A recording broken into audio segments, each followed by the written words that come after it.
ओम नमो भगवते वासुदेवाय। ओम अज्ञानतिमिरान्धस्य ज्ञानाञ्जनशलाकया चक्षुरुन्मीलितं येन तस्मै श्रीगुरवे नमः। श्रीचैतन्यमनोभीष्टं स्थापितं येन भूतले स्वयं रूपः कदा मह्यं ददाति स्वपदान्तिकं।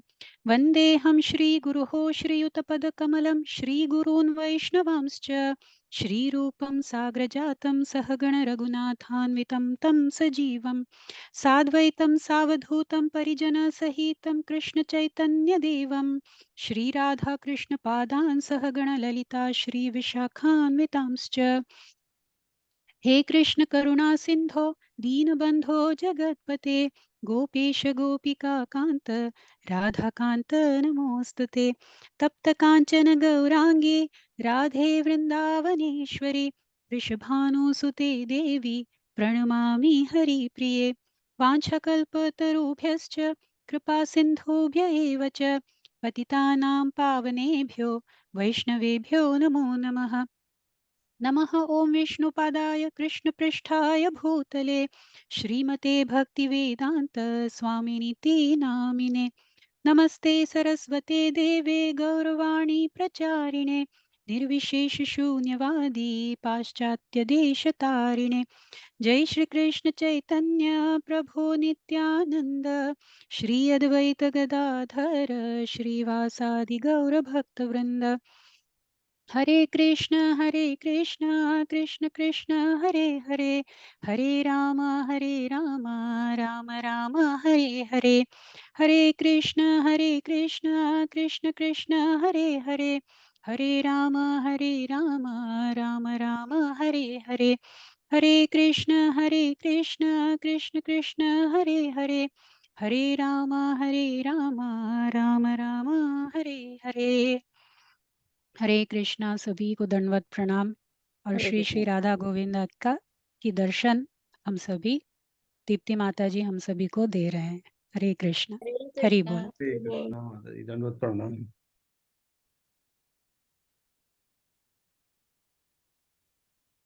तो मूर्तिमान वेदों ने आगे कहा, वहां से हम पढ़ेंगे आज।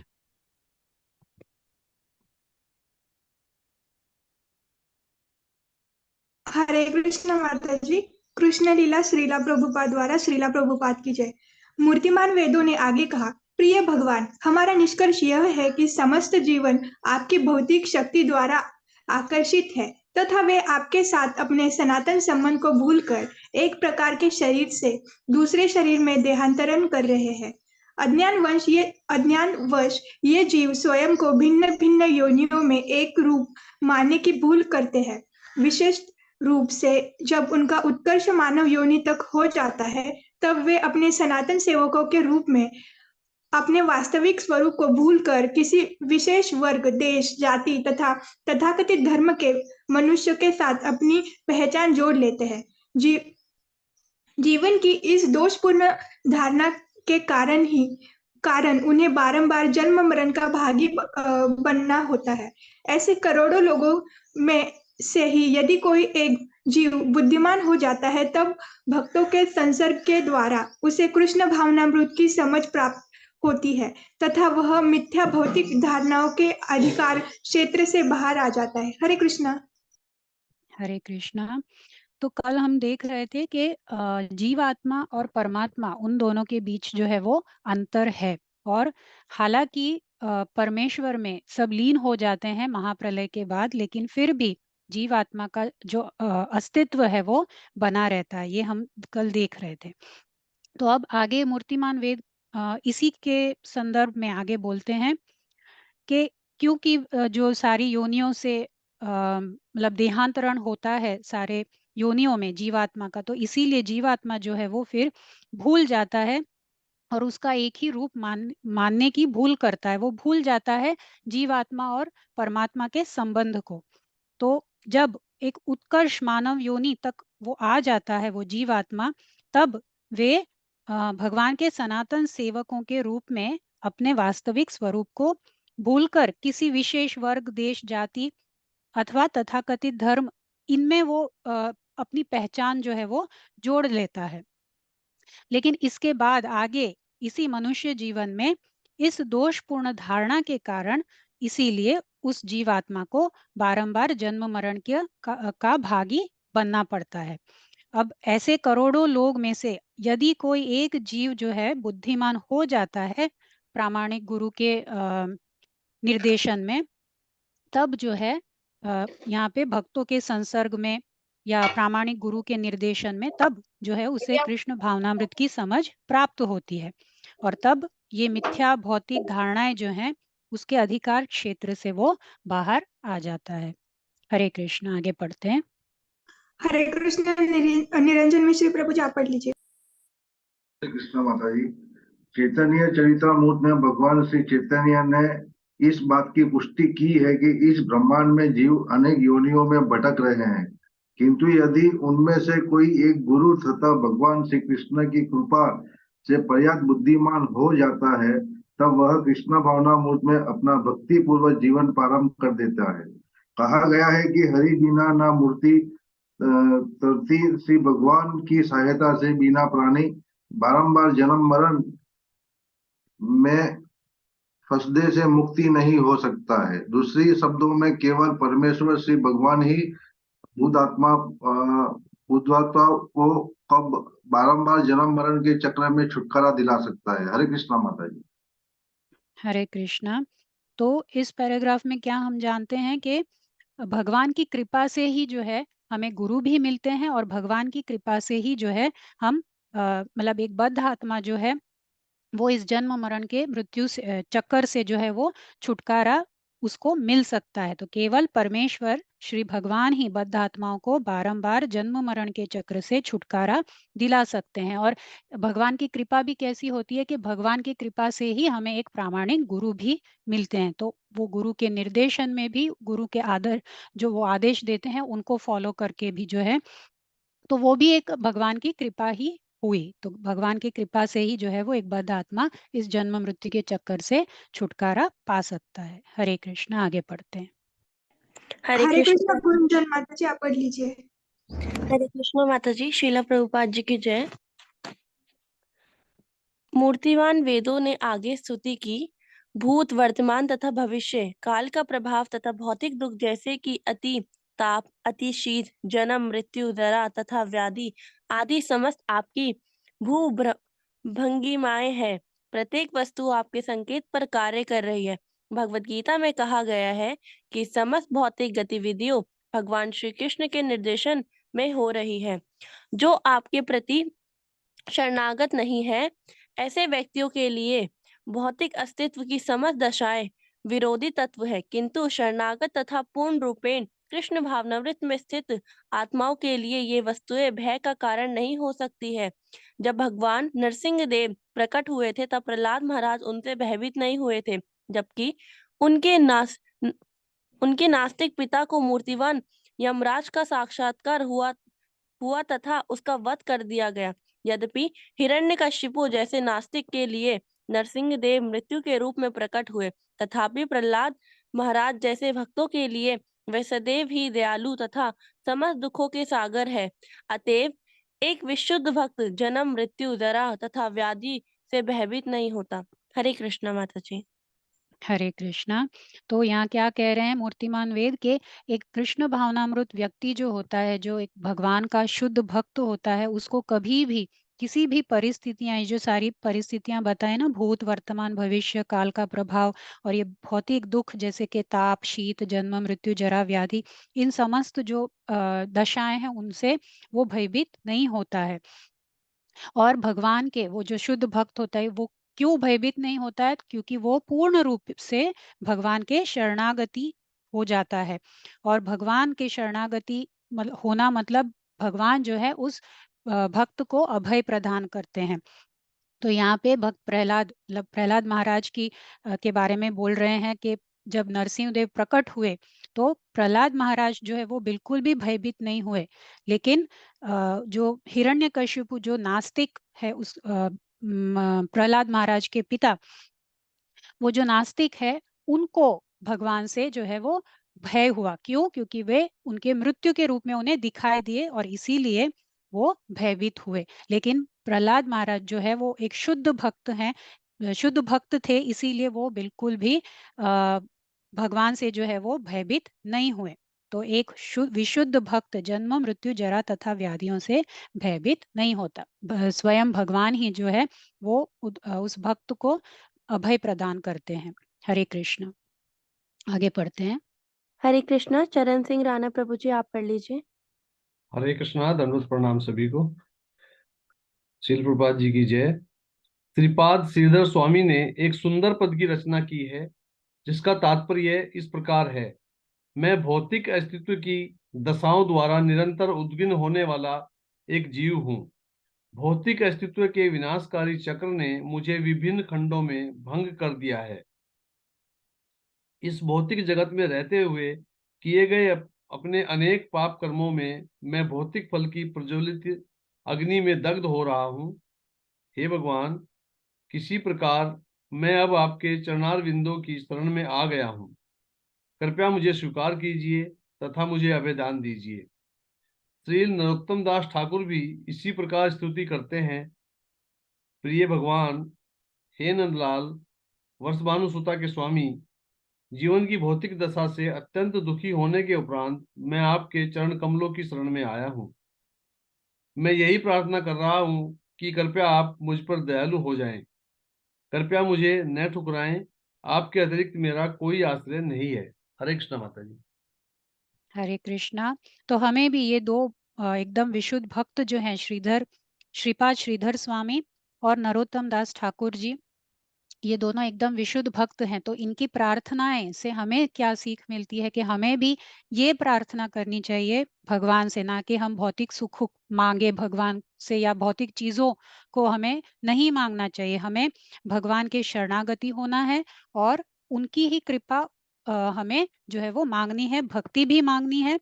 और उसी मतलब भक्ति भी कैसे, उन्हीं भगवान की कृपा से ही मिलेगी, और भगवान ही खुद जो है वो हमें अभयदान भी देते हैं। हरे कृष्ण। आगे पढ़ते हैं। हरे कृष्णा। मानसी मैया, आप पढ़ लीजिए। हरे कृष्ण। श्रील प्रभुपाद की जय। निष्कर्ष यह है कि आत्म साक्षात्कार अथवा ईश्वर साक्षात्कार की भक्ति योग अथवा भक्ति के अतिरिक्त अन्य कोई भी प्रक्रिया अत्यंत कठिन है। अतएव पूर्ण कृष्ण भावनामृत में भगवान की भक्ति का आश्रय लेना विशेष रूप से इस युग में भौतिक बद्ध जीवन के दूषणों से मुक्त होने का एकमात्र मार्ग है। जो व्यक्ति कृष्ण भावनामृत में स्थित नहीं है, वे केवल अपना समय व्यर्थ कर रहे हैं तथा उनके पास आध्यात्मिक जीवन का कोई ठोस प्रमाण नहीं है। माता जी आगे का भी पढ़ लो, छोटा पढ़ेगा। जी माता जी, पढ़ लीजिए। भगवान श्री रामचंद्र ने कहा है, जो कोई मेरी शरण ग्रहण करता है तथा निश्चित रूप से यह निश्चय कर लेता है कि वह मेरा सनातन सेवक है, मैं सदैव ही उसको विश्वास तथा सुरक्षा प्रदान करता हूँ, क्योंकि यह मेरी प्रवृत्ति है। इसी के समान भगवान श्री कृष्ण भगवद गीता में कहते हैं, भौतिक प्रकृति का प्रभाव अजेय है, किंतु जो कोई मेरी शरण ग्रहण करता है वह अत्यंत सरलता से भौतिक प्रकृति के प्रभाव पर विजय प्राप्त कर सकता है। अब भक्तों के सिद्धांत का खंडन करने के लिए उनके तर्क करने में भक्तों की रंच मात्र भी रुचि नहीं है। अपने समय को व्यर्थ करने के स्थान पर वह सदैव ही पूर्ण कृष्ण भावनामृत में भगवान की सेवा में संलग्न रहते हैं। हरे कृष्ण। हरे कृष्णा। तो भक्ति ही, केवल भक्ति ही वो एक मार्ग है, भक्ति योग ही या भक्ति के अतिरिक्त और कोई भी दूसरी प्रक्रिया नहीं है भगवान के निकट जाने का और इस जन्म मृत्यु के चक्र से बाहर आने का। तो एक भौतिक बद्ध जीवन के दूषणों से मुक्त होने का एकमात्र मार्ग क्या है? भक्ति है। और यहाँ पे भगवान श्री रामचंद्र भी जो है वो क्या कहते हैं कि जो कोई मेरी शरण ग्रहण करता है, तो वो खुद, मतलब भगवान जब खुद बोल रहे हैं भगवत गीता में भी, श्री कृष्ण भगवान ने अभी आज ही जो लिया हमें सिखाया था, मद भक्तो जो है ना वो वाला श्लोक, तो उसमें भी भगवान जो बोल रहे फिर सर्वधर्मान परित्यज्य मामेकम शरणम व्रज, तो मामेकम शरणम रज, यानी कि जो मेरे मतलब मेरे शरण में आता है उसको मैं मोक्ष प्रदान करता हूँ, डरो मत, ऐसा बोलते हैं लास्ट चैप्टर में, 18th चैप्टर में भगवान। और यहाँ पे श्री रामचंद्र भी वही बोल रहे हैं, जो कोई मेरी शरण ग्रहण करता है तथा निश्चित रूप से यह निश्चय कर लेता है कि वह मेरा सनातन सेवक है, मैं सदैव ही उसको विश्वास तथा सुरक्षा प्रदान करता हूँ, क्योंकि यह मेरी प्रवृत्ति है।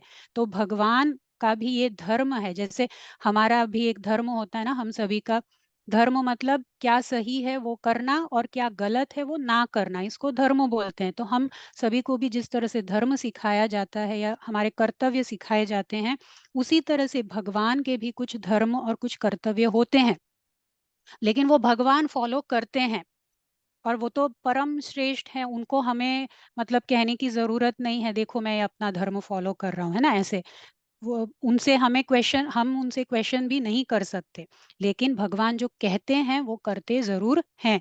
तो वो स्वयं जो है वो ऐसे बोल रहे हैं कि उनकी वो प्रवृत्ति है कि अगर उनके शरणागत हो जाए कोई तो वो उनकी रक्षा और उनको अभय प्रदान जो है वो जरूर करते हैं।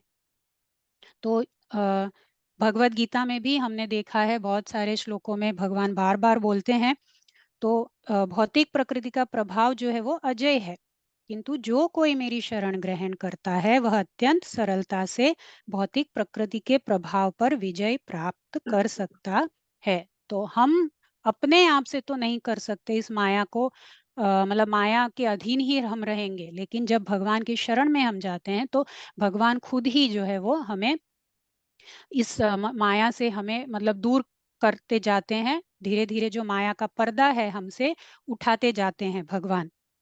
तो अभक्तों के सिद्धांतों का खंडन करने के लिए उनसे तर्क करने में भक्तों की रंच मात्र भी रुचि नहीं है, क्योंकि वो एक समय को अपने कीमती समय को व्यर्थ करने के बराबर हुआ।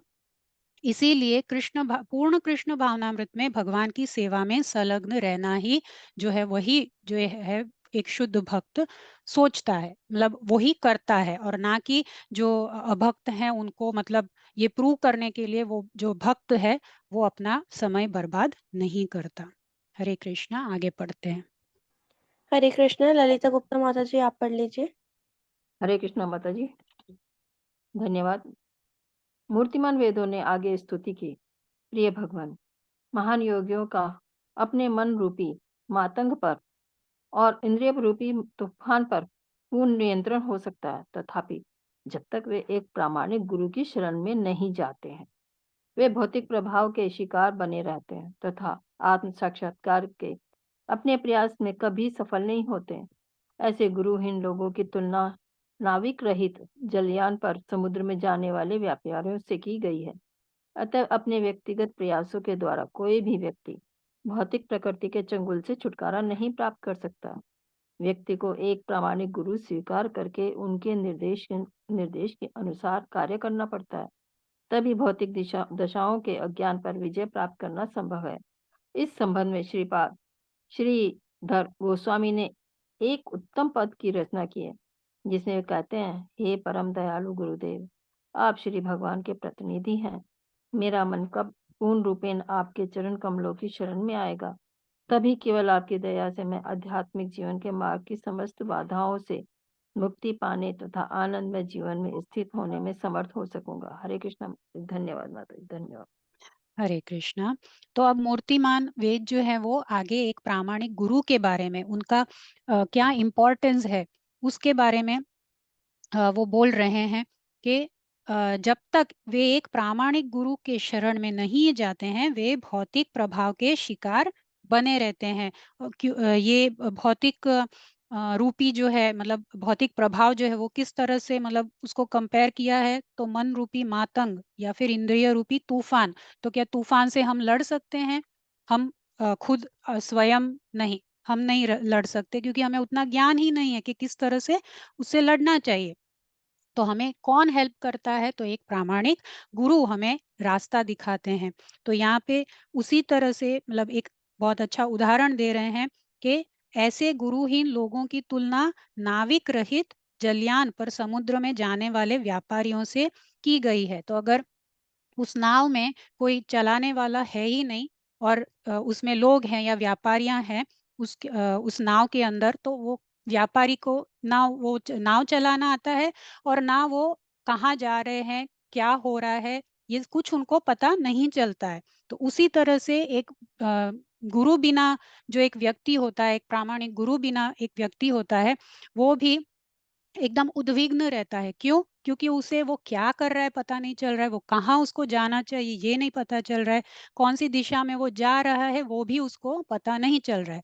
बट बस कोई आके कुछ बोल देता है, उसको फॉलो करने लगता है। फिर वहां पे उसको वो खुशी नहीं मिलती तो कोई और कुछ बोल देता है, वो फिर फॉलो करने लग जाता है। तो ऐसा हो जाता है, मतलब कोई एक दिशा पकड़ के वो उसको जाने जितनी समझ नहीं होती है। तो ये समझ हमें कौन देता है?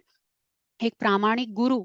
क्योंकि वो गुरु खुद उस रास्ते पे चले हुए होते हैं और उनको वो पता होता है।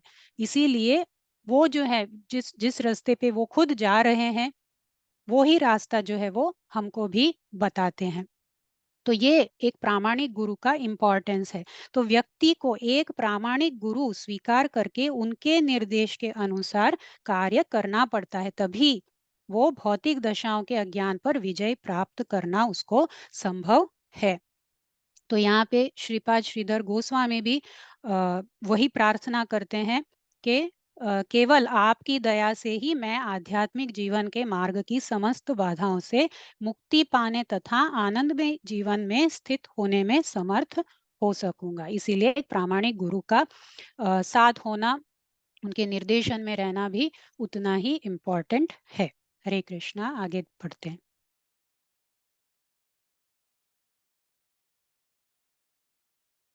हरे कृष्ण। चित्रा माता जी आप पढ़ लीजिए। हरे कृष्ण माता जी, हरे कृष्ण प्रभु जी, सभी को हरे कृष्ण। श्री प्रभुपाद की जय। वस्तुतः आनंदमय समाधि अथवा श्री भगवान के चित्त की लवलीनता भगवान की सेवा में निरंतर संलग्न रहने के द्वारा ही प्राप्त की जा सकती है। इस भक्ति में सतत संलग्न रहना तभी संभव हो सकता है जब व्यक्ति किसी प्रामाणिक गुरु के निर्देशन में कार्य कर रहा हो। अतएव वेदों का उपदेश है कि भक्ति के विज्ञान को जानने के लिए व्यक्ति को प्रामाणिक गुरु के प्रति आत्मसमर्पण करना पड़ता है, जिसे गुरु परंपरा में भक्ति के विज्ञान का ज्ञान है। तभी प्रामाणिक गुरु है। इस गुरु परंपरा को श्रोणीयम कहते हैं। गुरु परंपरा में गुरु बन चुके व्यक्ति का मुख्य लक्षण यह है कि वह भक्ति योग में 100% अविचल रूप से स्थिर होता है। कभी कभी लोग गुरु स्वीकार करने के उपदेश की अवहेलना कर देते हैं और उनके स्थान पर वे योग साधना के द्वारा आत्म साक्षात्कार करने का प्रयास करते हैं, किंतु इसमें विश्वामित्र जैसे महान योगियों की असफलता के अनेक उदाहरण हैं। अर्जुन ने श्री भगवत गीता में कहा है कि मन को नियंत्रित करना उतना ही अव्यवहारिक है जितना कि तूफान को रोकना। कभी कभी मन की तुलना मातंग से की जाती है। गुरु के निर्देशन के अनुसार किए बिना व्यक्ति मन तथा इंद्रियों पर नियंत्रण नहीं कर सकता। दूसरे शब्दों में, यदि कोई योग साधना करता है किंतु प्रामाणिक गुरु की शरण नहीं लेता, तब वह निश्चित रूप से असफल होगा। वह केवल अपना समय ही नष्ट करेगा। वेदों का आदेश है कि आचार्य के पथ प्रदर्शन के बिना किसी को पूर्ण ज्ञान प्राप्त नहीं हो सकता। आचार्यवान पुरुष वेदों जिसमें एक आचार्य को स्वीकार कर लिया गया है, उसी को वस्तु स्थिति का ज्ञान होता है। परम सत्य को तर्कों के द्वारा नहीं समझा जा सकता। जिसमें आदर्श ब्राह्मणत्व की स्थिति प्राप्त कर ली है, वह स्वाभाविक रूप से त्यागी बन जाता है। वह भौतिक लाभ के लिए प्रयास नहीं करता, क्योंकि आध्यात्मिक ज्ञान के द्वारा वह इस निष्कर्ष पर पहुंचता है कि इस जगत में कोई अभाव नहीं है। भगवान ने प्रत्येक वस्तु पर्याप्त मात्रा में उपलब्ध कराई है। अतः एक सच्चा ब्राह्मण भौतिक पूर्णता के लिए प्रयास नहीं करता, अपितु वह उनसे निर्देश लेने के लिए किसी प्रामाणिक गुरु के समीप जाता है। एक गुरु की योग्यता यह है कि वह ब्रह्मनिष्ठ होता है। इसका अर्थ है कि उसने अन्य समस्त गतिविधियों का त्याग कर दिया है तथा अपना जीवन भगवान श्री कृष्ण के लिए कार्य करने हेतु समर्पित कर दिया है। जब एक प्रामाणिक शिष्य का एक प्रामाणिक गुरु के समीप जाता है तो वह अत्यंत विनम्रता पूर्वक गुरु से प्रार्थना करता है, प्रिय भगवान, कृपया मुझे अपना शिष्य स्वीकार कीजिए तथा मुझे अपनी शिक्षा दीजिए कि मैं आत्म साक्षात्कार की अन्य समस्त प्रक्रियाओं को त्यागने में समर्थ हो सकूं, एक केवल कृष्ण भावनामृत या भक्ति में संलग्न हो सकूं। हरे कृष्ण माता जी। हरे कृष्ण सभी हरे को कृष्णा। धन्यवाद। तो यहाँ पे ऐसे लिंक है, मतलब कि एक शिष्य को जो है वो प्रामाणिक गुरु के पास जाके विनम्र तरीके से विनम्रता पूर्वक जो है वो प्रार्थना करनी चाहिए। और फिर जो है एक गुरु जो है, प्रामाणिक गुरु जो है, उनको क्या बोलते हैं? श्रोत्रियम, उनको श्रोत्रियम बोलते हैं, क्योंकि वे गुरु परंपरा से ही जो है वो शिष्य बनकर फिर गुरु बने हैं। ठीक है, सब कुछ सीख कर ज्ञान प्राप्त करके जो है वो भी खुद अपने एक प्रामाणिक गुरु से ही उन्होंने ज्ञान प्राप्त किया होता है। तो इसीलिए भक्ति के विज्ञान को जानने के लिए व्यक्ति को प्रामाणिक गुरु के प्रति आत्मसमर्पण करना पड़ता है। जिसे गुरु परंपरा में भक्ति के विज्ञान का ज्ञान है, वही प्रामाणिक गुरु है। तो ज्ञान और विज्ञान, मैंने एक बार पूछा भी था कि ज्ञान यानी कि थियोरिटिकल नॉलेज होता है, फिर उसको प्रैक्टिकली अप्लाई करके जो है उसको विज्ञान बोलते हैं। तो गुरु जो है वो ये विज्ञान का ज्ञान उनके पास होता है और उन्हीं को जो है वो प्रामाणिक गुरु बोलते हैं। वो खुद भी एक गुरु परंपरा से चले आते हैं। और मन को अगर कंट्रोल करना है तो हमसे खुद से नहीं होगा, क्योंकि मन को भगवत गीता में भी बोला, अर्जुन जो है वो बोले हैं कि वो मतलब हवा को या पवन को शायद वो कंट्रोल कर सकते हैं, लेकिन मन तो बहुत ही चंचल है, पवन से भी चंचल है। तो यहाँ पे भी उसी तरह से बोल रहे हैं कि मन जो है वो तूफान के बराबर है, तो तूफान को रोकना जो संभव तो होता ही नहीं है। और कभी कभी जो मन की तुलना मत मातंग से की जाती है, मतलब एक नशे में चूर जैसे होते हैं, उनको क्या अपने सेंसेस को कंट्रोल करना है, खुद को भी कंट्रोल वो लोग नहीं कर सकते। तो उसी तरह का हमारा मन होता है। लेकिन जब गुरु के निर्देशों का अनुसरण हम करते हैं, तभी जो मन और इंद्रियां हैं वो हम नियंत्रण थोड़ा बहुत करना स्टार्ट हमारा हो जाता है। फिर जैसे जैसे गुरुजी जो है वो निर्देश देते जाते हैं, तभी वैसे ही धीरे धीरे फिर जो है वो इंद्रियां और मन जो है वो कंट्रोल होती जाती हैं। तो यदि कोई योग साधना करता है किंतु प्रामाणिक गुरु की शरण नहीं लेता, तब वह निश्चित रूप से असफल होगा। और वो जो है सिर्फ योग साधना से जो है वो, योग साधना से भी मन को कंट्रोल किया जा सकता है, ऐसा बोलते हैं। लेकिन मन को कंट्रोल शायद किया जा सकता है, लेकिन जब तक गुरु जिस तरह से आदेश दे रहे हैं, जो भगवान का वो है ना विज्ञान का ज्ञान बोला था, वो विज्ञान का ज्ञान योग साधना से नहीं मिल सकता। सिर्फ मन को कंट्रोल कर सकते हैं, लेकिन विज्ञान का ज्ञान जो है वो तो एक प्रामाणिक गुरु से ही हमें मिल सकता है। तो अगर योग साधना से कोई करना चाहता है तो वो समय का नष्ट होने के बराबर है। तो जिसने एक आचार्य को स्वीकार कर लिया, उसी को वस्तु स्थिति का ज्ञान होता है। परम सत्य को तर्कों के द्वारा नहीं समझा जा सकता। जिसने एक आदर्श ब्राह्मणत्व की स्थिति प्राप्त कर ली है, वह स्वाभाविक रूप से त्यागी बन जाता है और वह भौतिक लाभ के लिए फिर कोई प्रयास नहीं करता, क्योंकि आध्यात्मिक ज्ञान के द्वारा वह इस निष्कर्ष पर पहुंचता है कि इस जगत में कोई अभाव नहीं है। श्री भगवान ने प्रत्येक वस्तु पर्याप्त मात्रा से उपलब्ध कराई है। फिर वो ऐसे जो है वो सोचने लगता है, उसको फिर मुझे ये चाहिए वो चाहिए, वो सब उसको फिर फील नहीं होता, या उसको वो फिर नहीं लगता कि मुझे ये चाहिए, इसके पीछे मैं भागू, उसके पीछे मैं भागू, मुझे ये वस्तु चाहिए वो वस्तु चाहिए, किसी और का कोई वस्तु देख लिया मुझे वो भी चाहिए, ऐसा उसको फिर फील होना नहीं होता। तो इसी तरह से जो है मन को कंट्रोल करना शुरू हो जाता है। तो श्री भगवान ने एक सच्चा ब्राह्मण भौतिक पूर्णता के लिए प्रयास नहीं करता है, अपितु वह उनसे आदेश लेने के लिए किसी प्रामाणिक गुरु के समीप जाता है। एक गुरु की योग्यता यह है क्या कि वह ब्रह्मनिष्ठम होता है।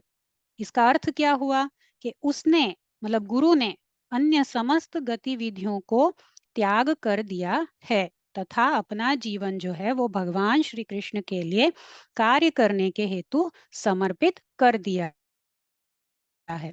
इसीलिए उनको ब्रह्मनिष्ठम कहते हैं और यही एक गुरु की योग्यता है। तो जिस गुरु में ये योग्यता होती है ऐसे गुरु को हमें गुरु बनाना चाहिए और ऐसे प्रामाणिक गुरु में देखा जाता है। तो जब एक प्रामाणिक शिष्य एक प्रामाणिक गुरु के समीप जाता है वह अत्यंत विनम्रता पूर्वक, कैसे हमें जाना चाहिए, तो विनम्रता पूर्वक गुरु से प्रार्थना करता है। हरे कृष्णा। आगे पढ़ते हैं, आगे एक पैराग्राफ कर लेते हैं। हरे कृष्णा। मीरा माता जी आप पढ़ लीजिए। माता जी, गुरु के निर्देशन द्वारा भगवान की दिव्य भक्ति में संलग्न भक्त इस प्रकार चिंतन करता है, प्रिय भगवान, आप सुख के सागर हैं, आप उपस्थित हैं, अतएव समाज, मैत्री तथा प्रेम से प्राप्त होने वाले क्षणिक सुखों का क्या उपयोग है। सुख के परम सागर से अनजान व्यक्ति इंद्रिय तृप्ति के सुख प्राप्त करने में संलग्न रहते हैं, किंतु यह सुख अनित्य तथा भ्रामक है। महान वैष्णव भक्त तथा कवि इस संबंध में कहते हैं, प्रिय भगवान, समाज के मध्य मैत्री तथा प्रेम में निसंदेह कुछ सुख है। यद्यपि यह सुख भौतिक प्रकृति का है, किंतु मेरा हृदय एक मरुस्थल की भांति है जिसे ऐसे सुख संतुष्ट नहीं कर सकते। एक मरुस्थल में जल के सागर की आवश्यकता होती है, किंतु यदि मरुस्थल में जल की केवल एक बूंद डाली जाए तो ऐसे जल का मूल्य क्या है। इसी भांति हमारे भौतिक हृदय विविध इच्छाओं से पूर्ण है, जिन्हें मैत्री तथा प्रेम के भौतिक समाज में पूरा नहीं किया जा सकता। जब हमारे हृदय सुख के परम सागर से सुख प्राप्त करना प्रारंभ करते हैं, तभी हम संतुष्ट हो सकते हैं। पूर्ण कृष्ण भावना व्रत में या भक्ति में ही यह दिव्य संतोष संभव है। हरे कृष्ण माता जी। हरे कृष्णा। तो यहाँ पे एक गुरु के निर्देशन द्वारा एक भक्त की प्रार्थना है भगवान से। कितनी सुंदर प्रार्थना है कि उनको जो है वो इंद्रिय तृप्ति या इस ऐसे जो अनित्य सुख है उसमें कोई रुचि नहीं है। उनको अनित्य और भ्रामक जो सुख है उनमें कोई रुचि नहीं है। बस भगवान की जो दिव्य आनंद स्थिति जो है वो उनको चाहिए या उसकी उनको इच्छा है। तो इच्छाएं जो भी है, इच्छा भी है वो भी भगवान से रिलेटेड है। तो एक वैष्णव भक्त तथा कवि जो है वो इस संबंध में क्या कहते हैं कि मतलब एक मरुस्थल की बात कर रहे हैं। मरुस्थल यानी कि डेजर्ट या रेगिस्तान बोलते हैं। तो मेरा हृदय एक मरुस्थल की भांति है जिसे ऐसे सुख संतुष्ट नहीं कर सकते हैं। तो उसमें वो बोल रहे हैं कि अगर एक मरुस्थल में अगर एक बूंद जल डाले तो क्या उससे संतुष्टि होती है। तो एक बूंद जल का जो एक बूंद मतलब ये इंद्रिय तृप्ति से जो मिला हुआ सुख होता है जो अनित्य होता है उसकी बात वो कर रहे हैं। तो उस एक बूंद से जो है वो उनकी जो प्यास है वो नहीं बुझ सकती।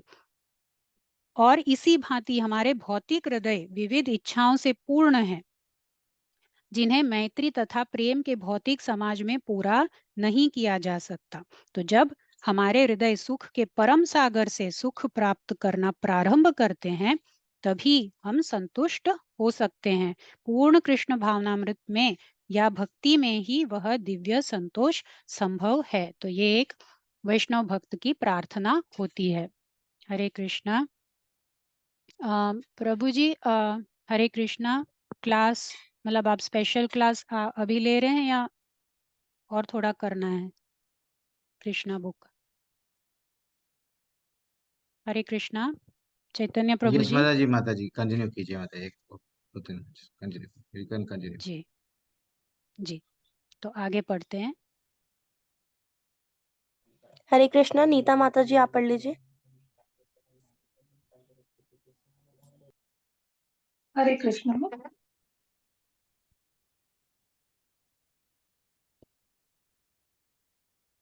माता जी मैं बस बुक का पेज ले रही हूँ।